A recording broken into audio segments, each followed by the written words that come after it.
Best varicose veins చికిత్సనే పొందండి. నొప్పి లేని చికిత్స కోసం సంప్రదించండి ఎబిస్ హాస్పిటల్. సుమన్ టీవీ ప్రేక్షకులకు నమస్కారం. మనతో పాటు ఉన్నారు ప్రముఖ జ్యోతిషులు డాక్టర్ ప్రదీప్ జోషి గారు. వారితో మాట్లాడదాం. గురువు గారు నమస్కారం. శ్రీమాత్రే నమః. గురుగారు, కార్తీక మాసం అనగానే చాలా డౌట్స్ ఉంటాయి. మరి కార్తీక మాసంలో ఈ తులసి యొక్క వివాహం గురించి తెలియజేస్తారు గురుగారు, చిన్నగా క్లుప్తంగా. కార్తీక మాసములో కార్తీక శుద్ధ ద్వాదశి, కార్తీక మాసంలో వచ్చే మొదటి ఏకాదశి తర్వాత వచ్చేటువంటి ద్వాదశి రోజున తులసి వివాహం, తులసి దామోదర వివాహం అనేది చేయాలి. ఇది ఎందుకోసం అంటే జలంధరుడు యొక్క భార్య ఎప్పుడైతే గనక శ్రీ మహావిష్ణువుని ఆరాధిస్తుందో అప్పుడు ఆమెని శాపం పెడుతుంది. అందుకే రామావతారం, ఆమె పెట్టిన శాపమే రామావతారం. నీ భార్య నుంచి నువ్వు దూరం అవుతావు, నీకు భార్య వియోగం జరుగుతుంది అని ఆమె ఇచ్చిన శాపమే, జలంధరుడి భార్య ఇచ్చిన శాపం. జలంధరుడి భార్య కాబట్టి అప్పుడు జలంధరుడు చనిపోతాడు. జలంధరుడు చనిపోయిన తర్వాత అతనికి మోక్షం వస్తుంది. జలంధరుడు ఎవరో కాదు, సాక్షాత్తు ఆ మహాదేవుడి యొక్క అంశనే జలంధరుడు. తర్వాత ఆమెకి అనుగ్రహం శ్రీ మహావిష్ణువు అనుగ్రహిస్తాడు. నీవు శాలిగ్రామ స్వరూపములో నేను ఎప్పుడు పూజ చేసినా తులసి స్వరూపములో నేను తులసి అభీష్ట వరదాయుడుగా ఉంటాను. తులసిని ఎవరు నాకు నివేదన చేస్తారో వాళ్ళకి అడిగిందల్లా ఇస్తాను, ఏదంటే అది ఇస్తాను అని చెప్పి ఆమెని తులసిగా మారమని చెప్పి ఆమెను అనుగ్రహిస్తాడు. స్వామివారు శాలిగ్రామగా మారిపోతారు. ఇది వాస్తవంగా జరిగిన కథ తులసీదేవి. అయితే తులసీదేవి ఈ తులసి వృక్షంగా మారిపోతుంది కాబట్టి ఆమె ప్రార్థిస్తుంది, స్వామి నిన్ను శపించాను, కరడు కట్టిన రాతి మనిషివి కాబట్టి రాతిగా మారిపోని నేను శపించాను, కానీ నాకు కూడా బాధనే ఉంది, నేను మిమ్మల్ని వరించాలనుకుంటున్నాను, నేను వృక్షస్వరూపంలో కాబట్టి నన్ను కూడా మీరు వృక్షస్వరూపంలోనే వరించండి స్వామి అని అనుగ్రహించమని కోరుతుంది. అందుకే స్వామివారు దామోదర వృక్షం అంటే ఉసిరి చెట్టు, ఉసిరి చెట్టుని దామోదర వృక్షం అంటారు. సో ఉసిరి చెట్టు అంటే మీరు అనుకుంటున్న బెంగళూరు హైబ్రిడ్ కావు, గుండ్రంగా ఉంటుంది, ఇంత గుండ్రంగా ఉంటుంది. ఇలా చెయ్యంటే దీనిలో కూడా పట్టేంత ఉసిరికాయ ఉండాలి, పెద్దగా ఉంటుంది. ఆ ఉసిరికాయ అది ఒరిజినల్, అది కూడా ఈ దీనికి సంబంధించిన జాతీయ. ఇది మనము జమ్మి వృక్షం అంటాం కదా, జమ్మి, చింత చెట్టు, అవి ఏ ఆకులు ఎట్లా ఉంటాయో ఇది కూడా ఆకులు అట్లాగే ఉంటాయి. కాబట్టి అలాంటి దామోదర వృక్షముని తీసుకొచ్చి లైవ్ ప్లాంట్ తీసుకొచ్చి వివాహం చేయాలి చాలామంది. కానీ చాలామంది ఏం చేస్తారంటే కోసి ఆ కొమ్మ తీసుకొచ్చి తులసి చెట్లు తీసుకొచ్చి పెడతారు. సరే ఏదో అట్లా ఈ మధ్య అట్లా అంటుకట్ట అది కూడా చేస్తున్నారులేండి. సరే నేనేమంటాను అంటే ఒక కుండీలో కుండి కొనండి, ఏం పోయేది, డబ్బులు ఉన్నాయి కదా, ఓ 200 పెడితే కుండి దొరుకుతుంది. చక్కగా ఉసిరి చెట్టు కుండి కొనండి, తులసి కుండి కొనండి, రెండు పక్క పక్కన పెట్టండి.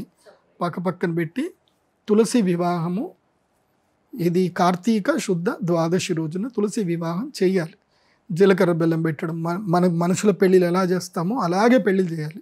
చక్కగా జీలకర్ర అల్లుడి కాలు గడిగినామని చెప్పి శ్రీ మహావిష్ణువు యొక్క మూర్తి పెట్టాలి. అక్కడ లక్ష్మీ సాన్నిధ్యమే, మళ్ళీ తులసి అని అట్లా భావన వద్దు, లక్ష్మీ సాన్నిధ్యమే, లక్ష్మీనారాయణ కళ్యాణమే అది. ఎందుకోసమంటే లక్ష్మీ అంశ తులసిలో ఉంటుంది కాబట్టి లక్ష్మీనారాయణ కళ్యాణం అన్నగా భావిస్తూనే లక్ష్మీనారాయణ విగ్రహం పెట్టుకొని విగ్రహానికి చక్కగా అల్లుడికి కాలు గడగాలి, ఇక్కడ కూతురికి కూడా కాలు గడగాలి. కూతురు అంటే ఎవరు? లక్ష్మీదేవి. సో లక్ష్మీదేవి కూడా కాళ్ళు గడగాలి. ఇద్దరు కాళ్ళు గడిగి జీలకర్ర బెల్లం పెట్టడము, అడ్డం బట్ట పెట్టడము, మంగళాచరణం చేయడము, తర్వాత బాసింగం కూడా కట్టాలి. బాసింగం కట్టడము, తర్వాత బ్రాహ్మణుడి చేత ఇది చేయడము, తర్వాత తలంబ్రాలు, పాదుకల్లో తలంబ్రాలు వేయడము, అంతా అన్నీ చేయాల్సిందే. ఆ తర్వాత కట్నాలు కూడా పెట్టాలి. సో ఆ కట్నాలు అయ్యగారు తీసుకెళ్ళిపోతారు కాబట్టి కట్నాలు పెట్టి అయ్యగారికి కట్నాలు ఇచ్చి, పంతులు గారికి కట్నాలు ఇచ్చి చక్కగా ఆ రోజు పంతులు భార్యని పిలిచి వాళ్ళిద్దరికీ పెట్టాలి. వాస్తవంగా బట్టలు పెట్టాలి. పంతులు భార్యకి ఏ చీర ఇష్టమో మంచి కాటన్ చీర, ఆమెకు చీర ఇది పెడితే బాగుంటుంది. మీరు ఇలా అందరికీ పంతుల భార్యలకు మీరు పెడితే పంతులకు పెళ్ళిళ్ళు అవుతాయి. మీరు పంతులకి బంగారం, కార్తీక మాసంలో బంగారం దానం చేస్తే పంతులకు పెళ్ళిళ్ళు అవుతాయి. వాళ్ళు 10 మంది పంతులను తయారు చేస్తారు. లేదనుకో పంతులు అనేటోడు ఉండకుండా మీ ఇంట్లో మెంతులు మాత్రం మిగులుతాయి, ఇక పంతులు ఉండడు. పంతులు మెంతులు జీవితంలో కావాల్సిందే.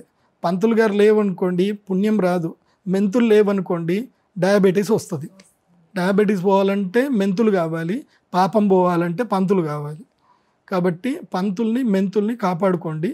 కాబట్టి పంతులు గారు ఎందుకోసమంటే బ్రాహ్మణులకి పిల్లలు ఇవ్వట్లేదండి. పంతులకి ఎవరు పిల్లలు, అబ్బా బ్రాహ్మణుడా పౌరోహిత్యం చేస్తాడా, మేము జీతాలు ఇయ్యము అంటారు. తక్కువగా ఉన్నాయి. జీతం అవసరం. ఒక పౌరోహిత్యం నెలకు ఎంత సంపాదిస్తాడు తెలుసా? మ్మ్. ఇన్కమ్ ట్యాక్స్ వాళ్ళకి తెలిస్తే ఈ పంతులను కూడా దాంట్లో వేసేస్తారు, కేటగిరీలు వేస్తారు. అసలు వేస్తే ఇంకా మాకు సంతోషమే, మంచిదే.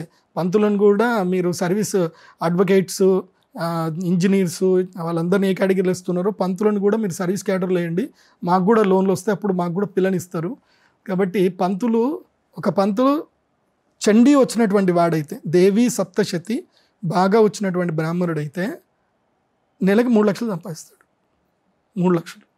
మేము దేవి సప్తశతి చదవడానికి పిలిస్తే రోజుకి 5,000 ఇస్తాం తప్పకుండా. తక్కువ 5,000. అదే ఎక్కువ అంటే 10,000, 15,000, 20,000 ఇస్తాం దేవి సప్తశతి. ఇప్పుడు మేము శతచండీ యాగం చేసామనుకోండి, ఎవరిని అయ్యగారిని 10 రోజులు రమ్మని చెప్తాం, 10 రోజులు ఇక్కడనే ఉండమని చెప్తాం. 10 రోజులకు గాను తక్కువ 30,000, ఎక్కువ 50,000 ఇస్తాం. ఇంకా ₹1,00,000 కూడా ఇచ్చేవాళ్ళు ఉంటారు. అంటే నీకు చండీ పారాయణాలు ప్రతి సంవత్సరం ఉంటాయి, సంవత్సరం పొడవునా ఉంటాయి. ఇటు ముహూర్తాలు ఉన్నా లేకున్నా దేవీ సప్తశతి పారాయణాలు ఉంటాయి. చండీ సప్తశతి, దేవీ సప్తశతి వచ్చిన బ్రాహ్మణుడికి నెలకి ₹1,00,000 సంపాదన ఎక్కడికి పోతుంది. కాబట్టి అయ్యా బ్రాహ్మణ దంపతులారా, మీ యొక్క ఆడపిల్లని పౌరోహిత్యం చేస్తున్న వాడికి ఇవ్వండి, తప్పకుండా ఇవ్వండి. మీరు ఇవ్వాలా వద్దా అని ఆ పౌరోహిత్యం నా దగ్గర తీసుకొని వచ్చి నేను ఓకే చేసిన తర్వాత కావాలంటే మీకు సందేహం ఉంటే ఇవ్వండి, నేను వాడిని ఎట్లా బతకాలో ఎలా బతకనివ్వాలో నేను చెప్తాను. తప్పకుండా వాడు మీ కూతురికి సంవత్సరానికి తులం బంగారం అయితే పక్కా కొనియాలి, అది కూడా నేను డాక్యుమెంట్ రాయించుకొని మరి మీకు పెళ్లి చేసుకోమని చెప్తాను. మీ కూతురికి సంవత్సరానికి తులం బంగారం కన్ఫర్మ్. ఇంకో ప్రశ్న గురువు గారు, కార్తీక మాసంలో సోమవారం ఎందుకు శివుడికి అంకితం చేయబడ్డాయి? ఎందుకు ఈ కార్తీక సోమవారం ఇంత ప్రత్యేకంగా? కార్తీక మాసం అని కాదు, ఏ మాసమైనా సోమవారం అంటే చంద్రుడు ఎక్కడ ఉంటాడు? అమ్మవారి తల మీద ఉంటాడు, లేదంటే అయ్యగారి తల మీద ఉంటాడు. అంటే ఇద్దరు తల మీద, అంటే ఇద్దరు ఒకటే, అమ్మగారు అయ్యగారు తల మీద ఉంటాడు. సో అందుకే మనకి ఆ శ్లోకాలను కూడా దధిశంక తుషారాభం క్షీరోదారణవ సంభవం నమామి శశినం సోమం శంభోహో మకుటభూషణం. అంటే శంభోహో అంటే ఎవరు? శివుడి యొక్క మకుటమునకు, కిరీటమునకు భూషణమయంగా ఉన్నటువంటి ఓ చంద్రుడా నీకు నమస్కారం అంటారు. సో ఎందుకోసం అంటే చంద్రుడికి అపఘాతం వచ్చినప్పుడు, చంద్రుడికి శాపం పెట్టినప్పుడు దక్షుడు శాపం పెడతాడు, నువ్వు రోహిణి దగ్గరనే ఎక్కువ ఉన్నావట, నా మిగతా పిల్లల దగ్గర ఉండట్లేదని శాపం పెడితే చంద్రుడికి కళావిహీనం అయిపోతాడు. అప్పుడు చంద్రుడిని శివుడే అనుగ్రహించాడు కాబట్టి అప్పుడు చంద్రుడు చెప్తాడనమాట, నా వారం నీకు అంకితం చేస్తున్న స్వామి, ఎవరైతే సోమవారం రోజు శివధ్యానం చేసి శివపూజ చేస్తారో వాళ్ళకి నేను ఏ రకమైన మానసిక ఒత్తిడి కలిగించను అని చెప్పి చంద్రుడు చెప్పాడు. కాబట్టి సోమవారము శివుడికి అంకితం. ఇంకా కార్తీక సోమవారం అంటే కార్తీక మాసము శివుడికి ఇష్టమైన మాసం కాబట్టి, కార్తీకములో సోమవారం శ్రేష్టం కాబట్టి కార్తీక సోమవారం.